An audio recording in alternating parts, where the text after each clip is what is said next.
Yo, welcome to an episode of Superkick Podcast. I'm your host, Ringside P. You see this shirt right here. Hope you guys had a great week. We had the Elimination Chamber this week. We had Raw. We had Smackdown. I'm gonna go over some of the results from Raw, some of the results from Smackdown, and the Elimination Chamber results. Some big news coming out from the week or whatnot.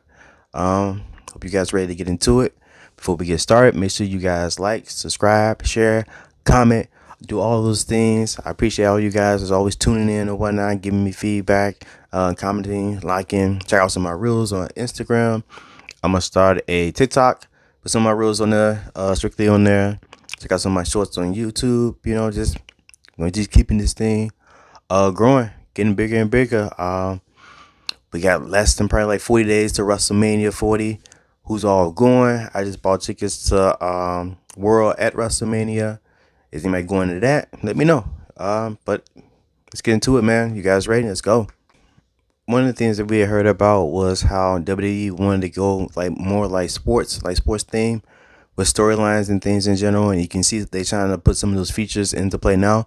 Even when you see like the replay, it's on Pat McAfee and Michael Cole doing like the little Madden like drawing screen. So that was cool to see, and I'm sure they're gonna be trying to utilize that more and more. But it's definitely funny. I always enjoy Pat McAfee's commentary. He's hilarious. You can tell he's just having fun out there, living his best life or whatnot. So that's cool to see. Also, we had a battle royale for the last spot for the women's Elimination Chamber. A surprise return was Raquel Rodriguez. She ended up winning the match. She actually dominated that battle royale, so she killed that. So it was great to see that she was back into action and whatnot. Yeah, man, that was just cool. Are you guys enjoying? You guys like the feature from the like the replay? I don't know what it's even called, but I call it the Madden screen. So do you guys enjoy that? Do you guys wish they wouldn't be doing that or whatnot? What do you guys think about that battle royale? It's interesting to see how much more TV time the women are gonna get, matches or whatnot. They're not disappointing, man. They're stepping it up, and they're very entertaining. They've always been entertaining, but even more so now. So I'm looking forward to see more of the women in action in WWE. So with Raquel winning the battle royale, it was her, Liv Morgan, Becky Lynch, Tiffany Stratton, Naomi, and Bianca Belair in the women's chamber. So that was cool. And I was looking forward to that match. I'll get into that a little bit more later once we cover SmackDown and go into Elimination Chamber. I kind of just breezed. Actually, I just kind of just breezed through SmackDown just because it was already pre-recorded and it wasn't live. They recorded it last Friday or whatnot. So even when I did the playback, when I watched back on it, I had watched Chamber first and then watched SmackDown like earlier today. Just kind of just fast forward through it. Just catch some of the highlights and the best parts of the show or whatnot. But like I said, I still go over that. But yeah, going forward, like, what did you guys think about the group of women that were selected to be in the chamber? I was surprised that maybe Shayna Baszler didn't get into the chamber or whatnot. But I'm hoping, like I think I said before, like she deserves like a title opportunity. So I'm hoping that they can probably do something with her coming up soon, pushing it a little bit more, even if it's tag team or just something. I mean, she's been tag team champion before, but I think she needs that women's title, a singles run. So yeah. And surprisingly, Cody Rhodes and Drew McIntyre had kicked off Monday Night Raw. I thought that would have been a more so of like a main event match, but we did have Jay versus Gunther for the Continental Championship as the main event. But it's cool to see that how they switch it up sometime like that. And to my surprise, Cody Rhodes had lost.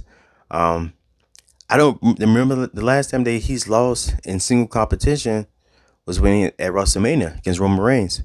No, wasn't that? He lost to Brock Lesnar. But he was I guess you can say submit. Well, he kind of passed out. I guess you could call it submit that way. But that was the last time that he had lost since then. And so he's only had like 3 losses that I can actually remember since he's returned to the WWE. So this was a major loss for him in my eyes on Monday Night Raw, and a big win for Drew.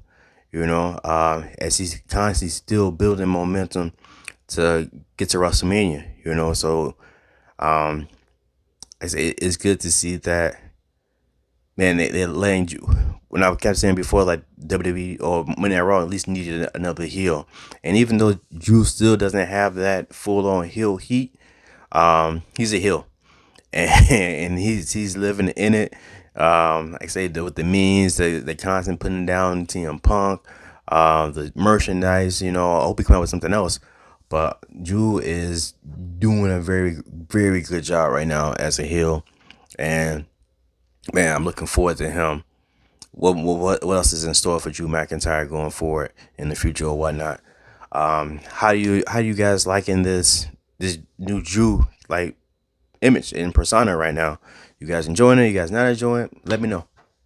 Another person who's getting a great push as a heel is Nia Jax. Um, Even like they always say, like the superstars first go around. Um, Nia was dominant, but I don't remember her being dominant like this and getting the push, and like she's killing it right now, man. Like it's great to see. Um, she's performing well. She's entertaining. Um, I don't know if she's gonna get a championship run, but her in this role right now, where it seems like WWE is missing like great heels. Just even like on the men's side, also on the women's side. So it's great to see her step into that role and like pushing things forward, man. Like I love it.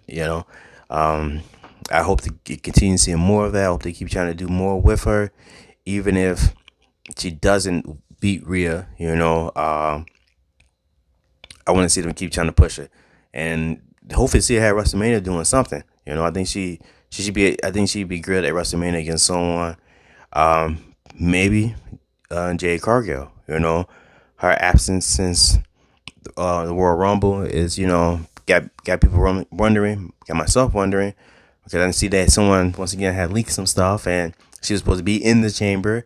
So I was hoping there's going to be some type of interaction between her and Bianca, because we saw that at the Royal Rumble.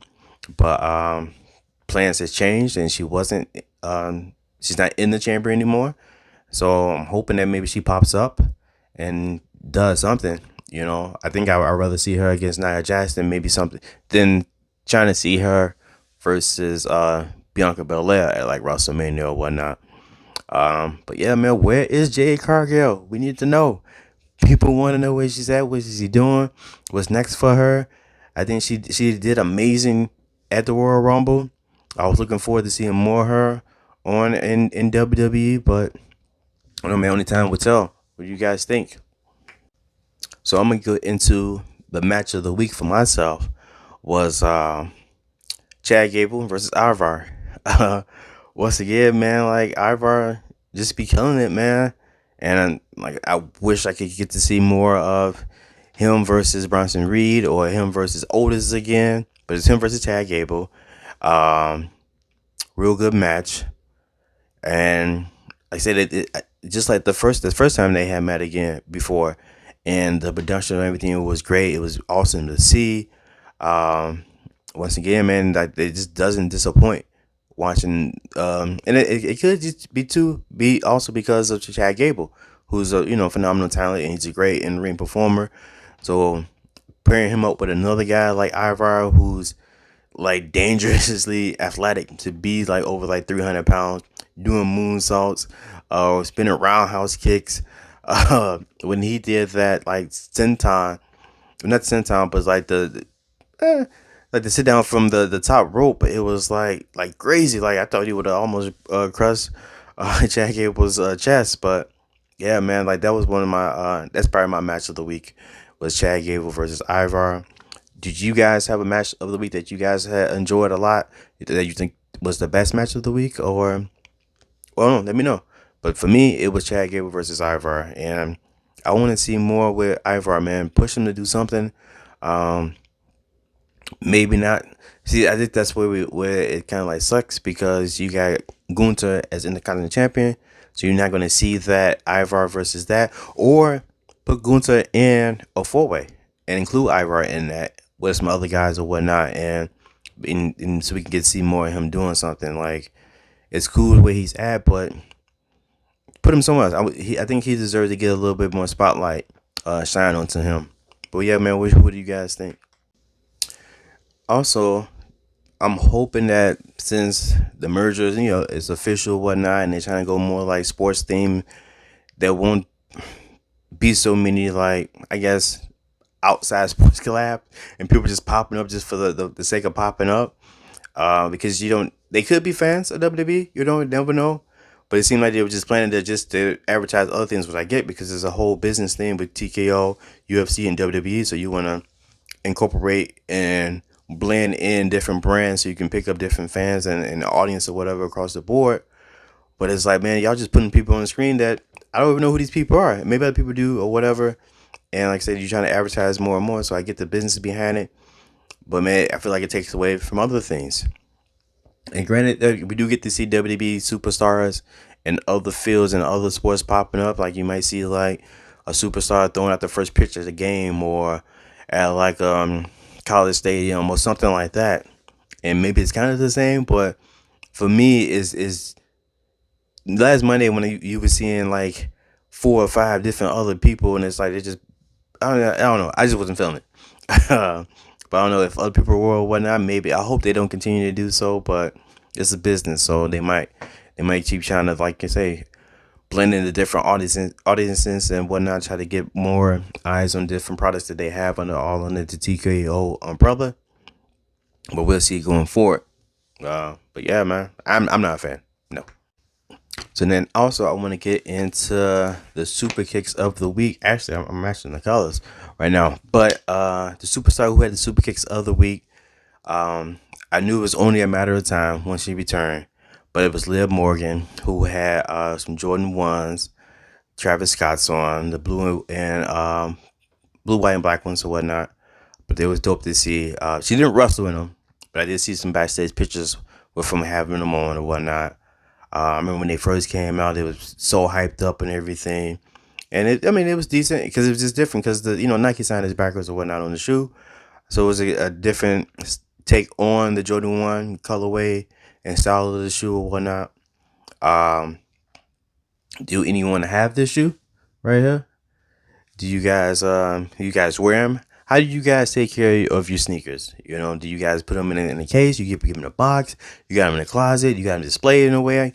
You got special cleaning for them? Do you do the old school way, soap and a toothbrush or whatnot, scrubbing them and things like that?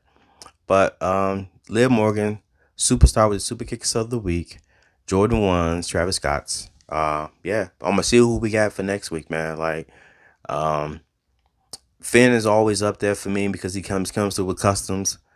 So that's dope. Who else? Even Dom sometime. Um, there's other people that come in my mind when I think about it, but I can't think about any names right now. But Roman, always Roman. Becky always has great shoes on, cool sneakers on, and stuff like that.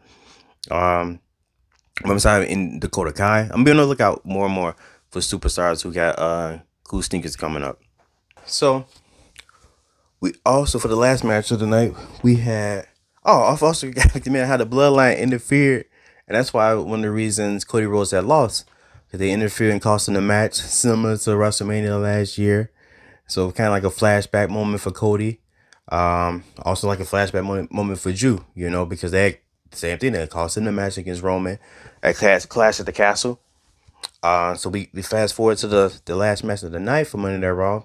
We had Jey Uso, main event Jey Uso versus the Ring General Gunther for the Intercontinental Championship. And it was, like I said, it was always, I'm looking for it, and I want them to push this main event name moniker onto Jay and put him in more main event matches, but he has to win main event matches for him to be main event Jey Uso. I mean, you can't be main event Jey Uso if you don't win a main event match, He's had 2 title shots, and yeah, he's not going to beat Seth Rollins for the Royal Heavyweight Championship. I doubt he was going to beat Gunther for the Intercontinental Championship on Monday Night Raw.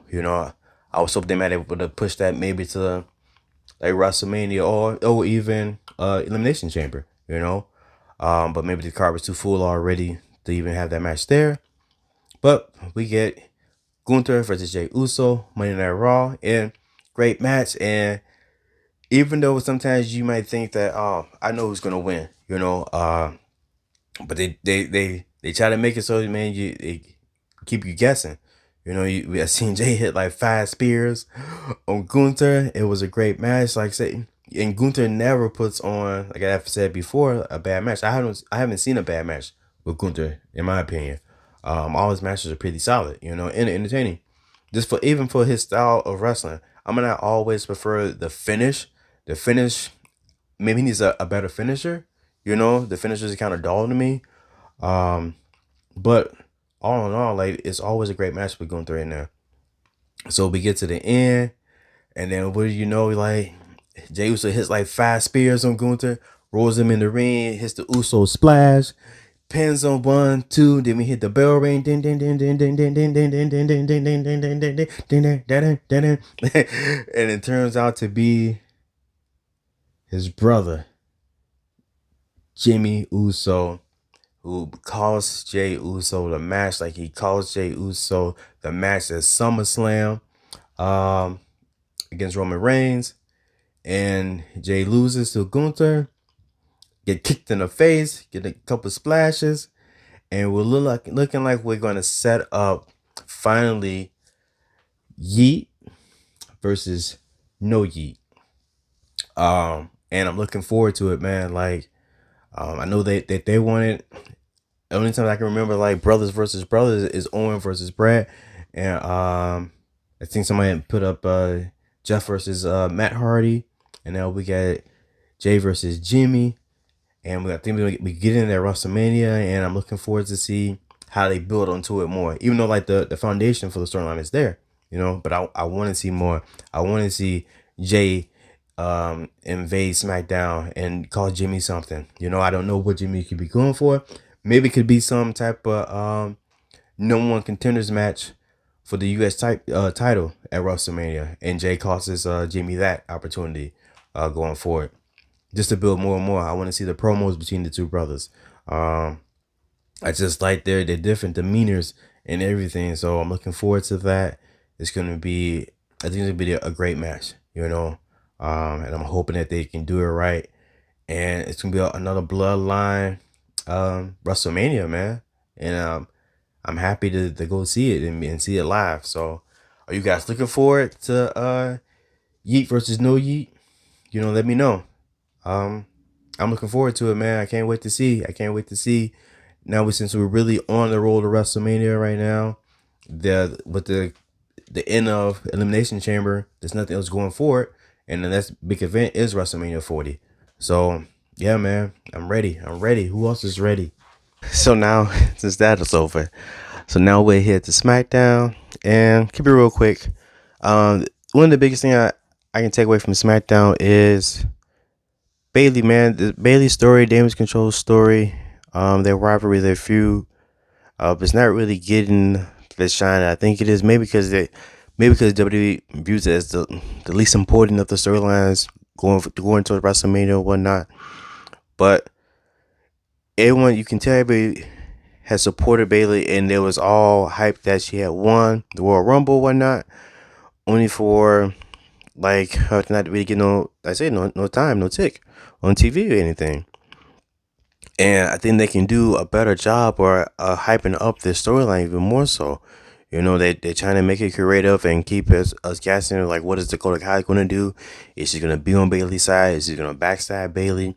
If the backstab coming at WrestleMania or beforehand or whatnot, what odds are Bailey going to have to overcome to win the women's championship and become champion at WrestleMania, if that's even the case for her?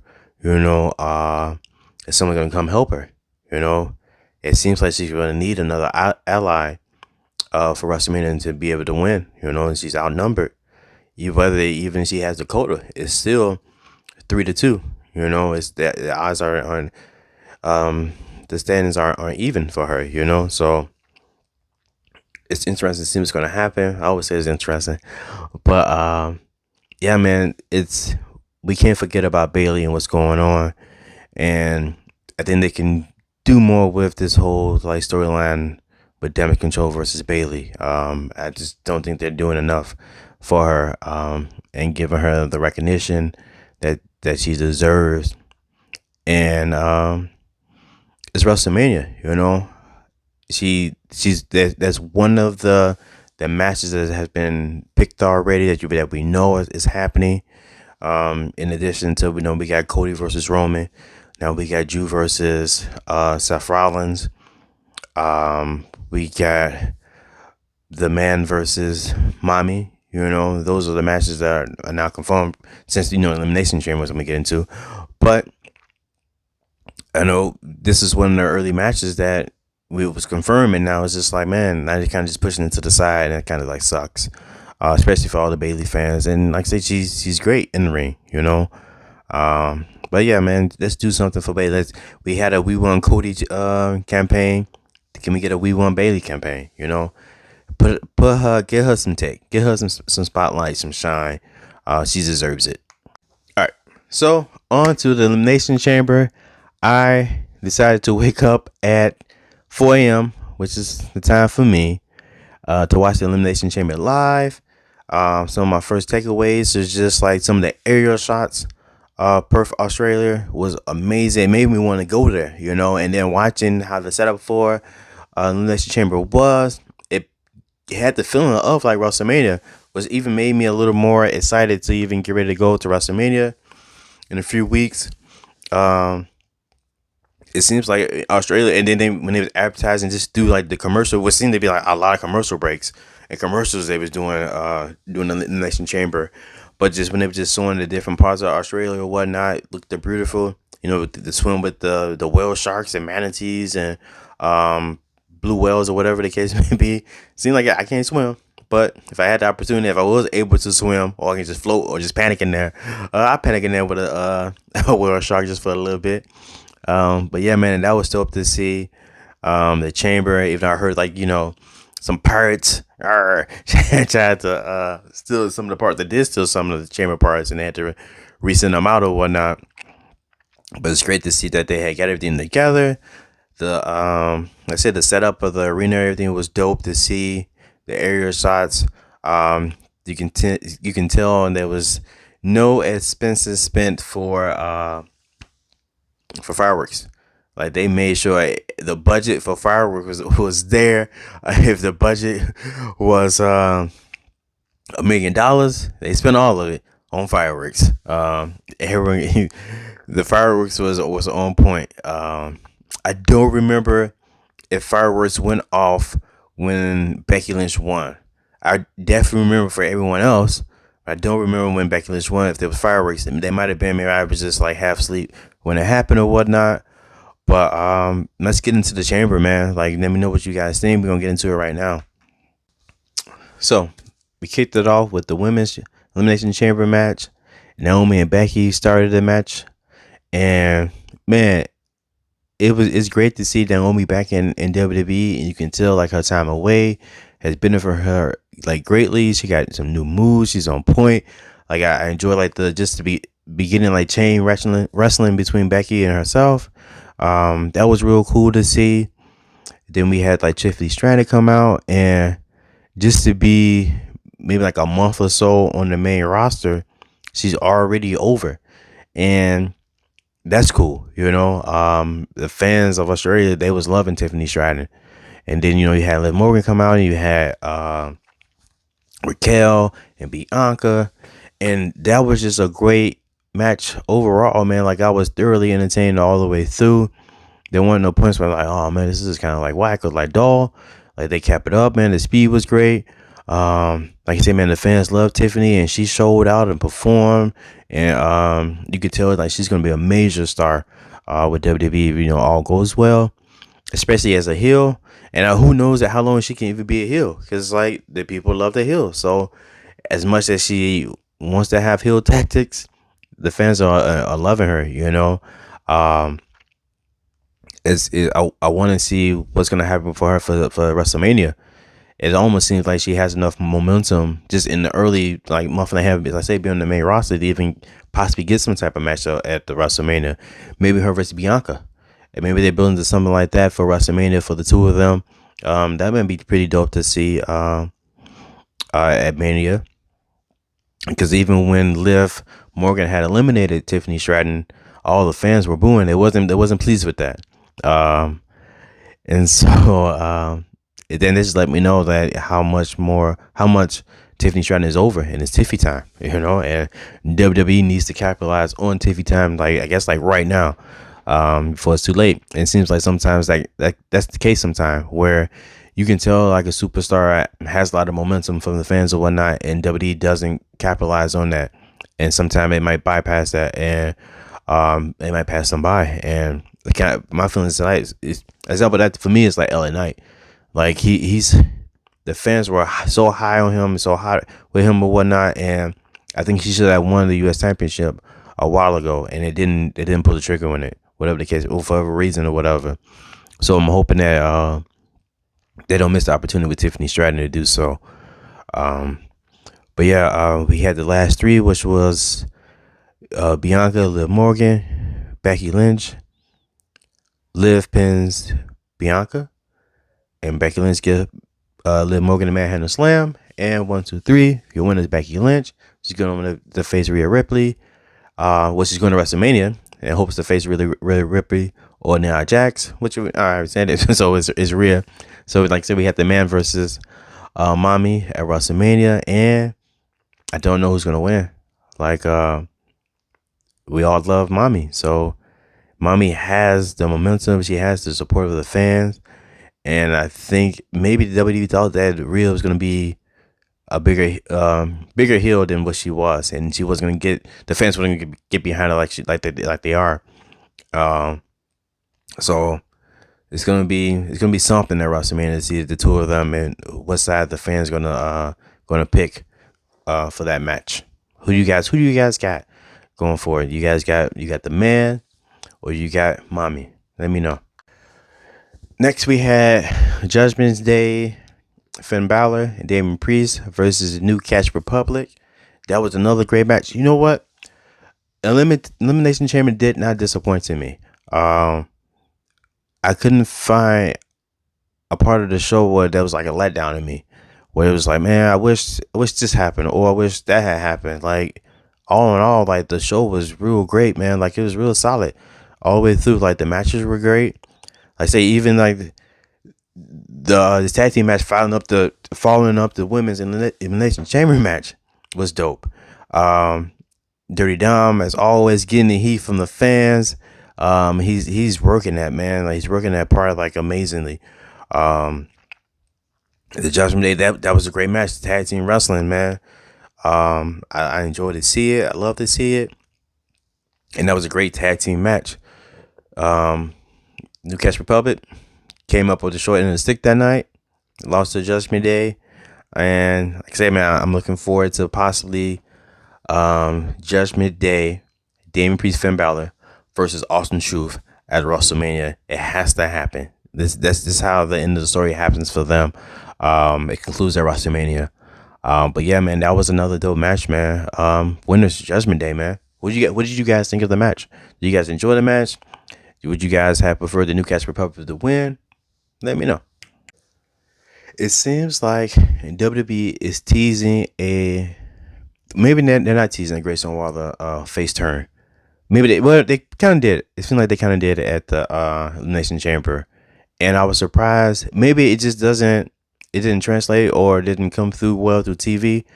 Maybe because I didn't have TV blasted to really hear the audience or the fans kind of show their support for Grayson Waller. But I thought he'd be over more in Australia. And maybe I just couldn't hear it through the TV or whatever the case may be, because as I said, I didn't have it real out. But had the Grayson Waller effect.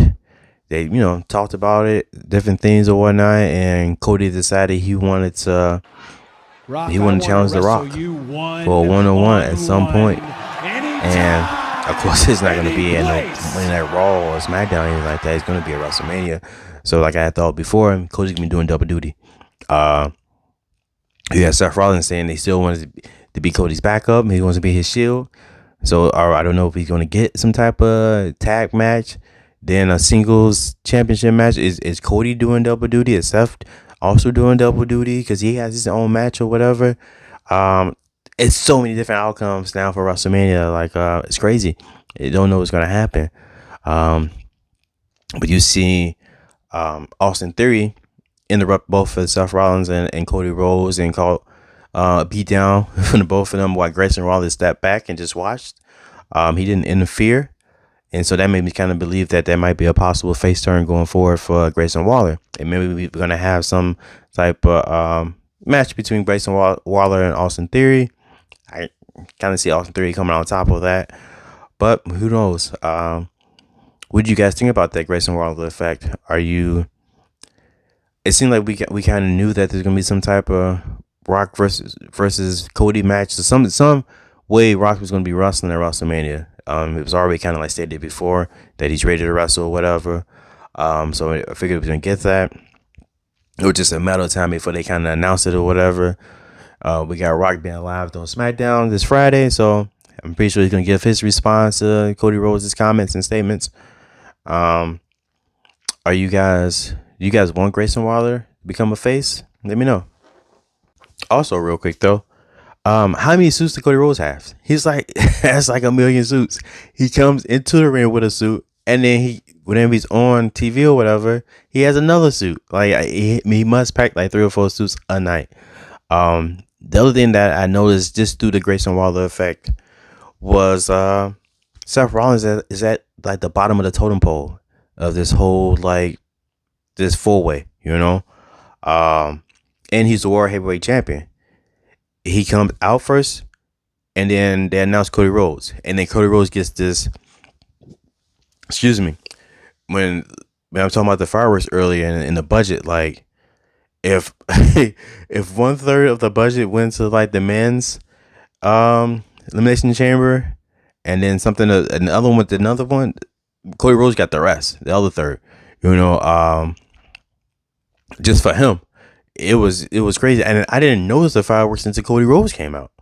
You know, so that's why I didn't even realize or remember if Becky Lynch got fireworks, because I didn't notice them until Cody Rhodes came out and they went nuts with the fireworks. And like I say, Seth Rollins didn't get that shine, even though the fans came out and they sang the song or whatnot and they had energy that way. But you can tell WWE is Cody Rhodes. So that's gonna be something to also kind of be watched out for at WrestleMania. Will they do a heel turn for Seth Rollins? He said he's almost cleared to compete. I want to know if he's gonna stay face or he's gonna have Cody Rhodes' back, or he's gonna stab Cody Rhodes in the back because he's jealous. I don't know, man. It's gonna be WrestleMania, man. It has me thinking of what's gonna happen. What do you guys hope to see going forward? So lastly, we will get into the men's elimination chamber match. Like I said, I think this was a great match for Logan Paul to be in, just because all the focus and attention isn't on him through like a whole match. He can hit little spots or whatever coming out there. Actually came out at the very end, and he did his spots well. Got speared through one of the pods by Bobby Lashley, which was crazy. Kevin Owens going nuts like a pit bull behind the cage, ready to attack Logan Paul. That was cool to see. Drew Mac, the match. I know some people say like the men's match was kind of like was trash or whatever, but to me that was it goes along with the whole pay-per-view. The PLE was phenomenal to me. It was great. Speaking of phenomenal, AJ Styles came through and interfered and cost LA Knight a spot. So it's like we're gonna have that going forward. What else happened?